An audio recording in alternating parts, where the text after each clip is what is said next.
তিনি এই প্রতিষ্ঠা পারিবারিককরণ, আত্মীয়করণ, দলীয়করণ, ফটিকছড়িকরণ এইভাবে করে প্রতিষ্ঠানটা উনি চালাচ্ছেন।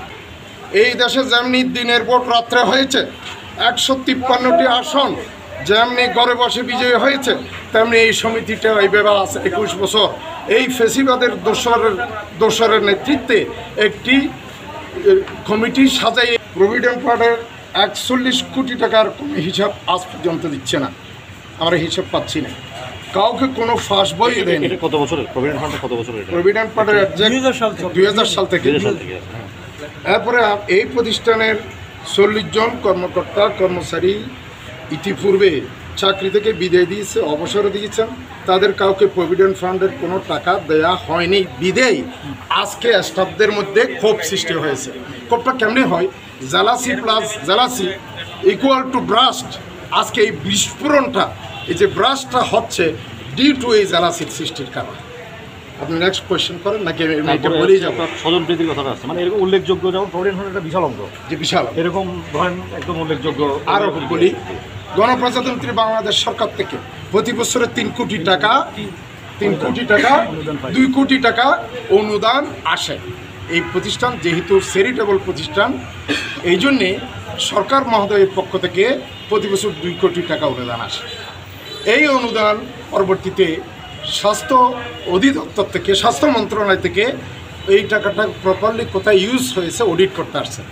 অডিট করতে এসে দেখে 27 লক্ষ সামথিং উনি করে হিসাব দিতে পারেন নাই, তার অডিটে ধরা গেছে।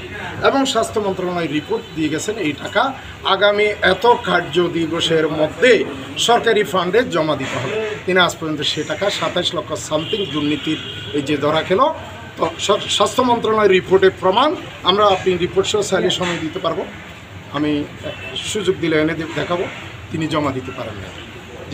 আমরা এর আগেও দেখেছি যে বেশ কয়েকবার তদন্ত টিম এসেছে এখানে, গত বছর থেকে আসতেছে, কিন্তু তারপরও এগুলো আসলে কোনো সুরাহা হয় না, বা উনি জিনিসটাকে ওনার মানে বিরুদ্ধে নিতে কেউ পারে না, এবং উনি এখনও কিন্তু বহাল তবিজ আছে। এটা আসলে কেন বারবার তদন্ত টিম? আসলে আমি আপনাকে বলি, তদন্ত টিম এইখানে একটু সামনে, এখানে প্রতিষ্ঠানটা হলো 2টা ডিপার্টমেন্ট, 2টা সেটিক বিভক্ত। একটা হলো চট্টগ্রাম ডায়াবেটিক সমিতি, এটা হলো সমাজসেবা অধিদপ্তর কর্তৃক অনুমোদিত, এটার অধীনে। আরেকটা হলো চট্টগ্রাম ডায়াবেটিক জেনারেল হাসপাতাল, এটা হলো স্বাস্থ্য মন্ত্রণালয় থেকে পরিচালিত হবে, স্বাস্থ্য মন্ত্রণালয় কর্তৃক অনুমোদন নিয়ে পরিচালিত হওয়া ট্রেডিশন নিয়ম। কিন্তু দুর্ভাগ্যজনক করে সত্য, স্বাস্থ্য মন্ত্রণালয় থেকে অনুমতি নেই, বিধা আজকে তদন্তে আসছে। সিভিল সার্জনের অনুমতি নেই, স্বাস্থ্য মন্ত্রণালয়ের অনুমতি নেই, এখানে সিসিইউ আছে, এইচডিইউ আছে, বিভিন্ন ডিপার্টমেন্ট আছে। আপনি একটা এক্সরে পরিচালনা করতে হবে বলে আণবিক শক্তি কেন্দ্র থেকে অনুমতি নিতে হয়। এগুলো কোনো পেপারের গুরুত্ব দিয়ে নেই। তিনি ফেসিবাদের দোষর, 16টি বছর ফেসিবাদকে তিনি পুজো দিয়েই ফুললি ইলিগালি আনইথিক্যালি তিনি এই প্রতিষ্ঠানটা চালিয়ে নিয়েছেন। Thank you. সমিতির মাধ্যমে ওনার কার্যক্রমটা চলছে। আমাদের 5,000 প্লাস মাইনাস যে লাইভ মেম্বার, আমাদের নির্বাচনের মাধ্যমে কার্যকরী কমিটি নির্বাচিত হয়।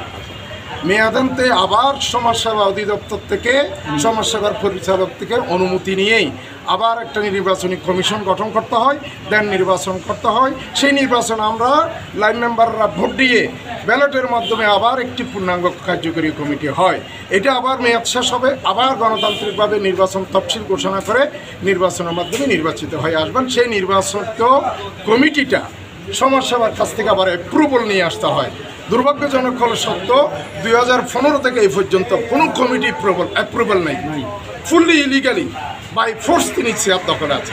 এবার আসুন আপনি প্রশাসন, সর্বশেষ সমাজসেবা অধিদপ্তর, উনি ইলিগাল, ইনি আনইথিক্যাল, ইনি বাই ফোর্স আছেন, এটা বলে ওনার কমিটি বাতিল করে প্রশাসক নিয়োগ করেছিলেন। এই প্রশাসক 2 দিনে আসে এখানে বসতে পারছেন, 3য় দিনের মধ্যে ইনি এত দ্রুত 3য় দিনের মধ্যে তিনি হাইকোর্টে যে একটা রিট করে দেন জনাব জাহাঙ্গীর আলম, আমার জনাব জাহাঙ্গীর চৌধুরী, আমি দিচ্ছি, তিনি জনাব জাহাঙ্গীর চৌধুরী, তিনি আমাদের লাইন মেম্বার। আজকে থেকে আমি এখানে বলেছি, আপনি প্রেসিডেন্ট নন, আপনি আমার মতো একজন লাইন মেম্বার। আপনিকে জিজ্ঞাসা করছেন, আমি বলবো আপনিই তো লাইন মেম্বার, আপনি একজন প্রেসিডেন্ট এখানে নন, আপনি ইলিগাল। এটা আমি তদন্তের সামনে বলেছি। ওই রিট করছে কে? জনাব জাহাঙ্গীর চৌধুরী। রিটের প্রতিপক্ষ হলো সমাজসেবা অধিদপ্তর। এই রিট আলহামদুলিল্লাহ শুনলে খুশি হবেন, রিট হ্যারিস হয়ে গেছে। আমরা লাইন মেম্বারদের পক্ষ থেকে একজন রিটের পক্ষ হয়েছি। পক্ষ হওয়ার পর দ্রুত হিয়ারিং হয়, শুনানি হয়, দেন জাজমেন্ট হয়। এখন ওনার রিট হারিস হয়ে গেছে। সুতরাং প্রশাসক বৈধ হয়েছে। বৈধ হলো তো যেই প্রশাসক নিয়োগ পেয়েছিলেন তিনি ইতিমধ্যে ট্রান্সফার, যার কারণে আমরা মাননীয় সরকার মহোদয়ের কাছে, ডিসি মহোদয়ের কাছে, স্বাস্থ্য মন্ত্রণালয়ের কাছে, সমাজসেবার কাছে অতি দ্রুত সময়ে কাল বিলম্ব না করে এই প্রতিষ্ঠানটা বাঁচানোর জন্য এবং অসহায় নিরসহায় স্টাফদের স্বার্থে এই বিশৃঙ্খলা থেকে বাঁচানোর জন্য দ্রুত প্রশাসক নিয়োগ করার জন্য জোর দাবি জানাচ্ছি। ডায়াবেটিক সমিতি হাসপাতালের